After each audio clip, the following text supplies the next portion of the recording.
I'm meteorologist Caroline Carithers with the News 5 First Alert Storm Team here with a tropical update for you from the National Hurricane Center. As of a 10 a.m. update on this Wednesday, Tropical Storm Alberto has formed in the southern Gulf of Mexico. It was potential Tropical Cyclone 1.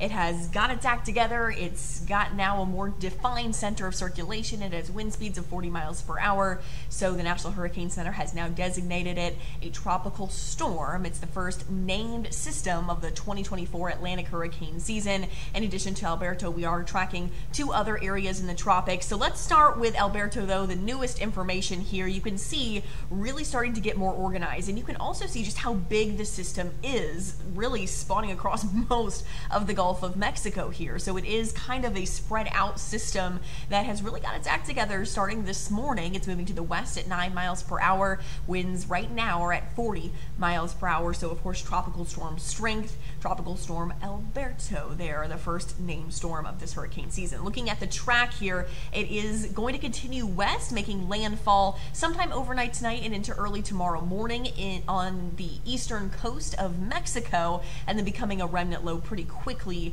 as we make our way throughout Thursday. Now, keep in mind, we are not going to see any direct impacts from Alberto except for rough surf, which we'll talk about here. As far as the tropical alerts go, tropical storm warnings stretch all the way from southern Texas through Corpus Christi, through Houston, and even off the coast of Louisiana, where tropical storm force winds are a possibility. Like I said, no direct impacts from Alberto to our stretch of the Gulf Coast, but anytime there's anything in the Gulf, we do have really rough surf. So we are talking about a high surf advisory in place through Thursday, 5 to 7 foot breaking waves in the surf zone, a small craft advisory in place for seas at 7 to 10 feet, gusts up to 30 knots there. Also a high risk of rip currents. In fact, double red flags are flying along our local beaches today, which means the water is closed to the public. Life-threatening surf is kind of what we're tracking here. In addition to Alberto, we're tracking two other areas in the tropics here. One is expected to follow in the same path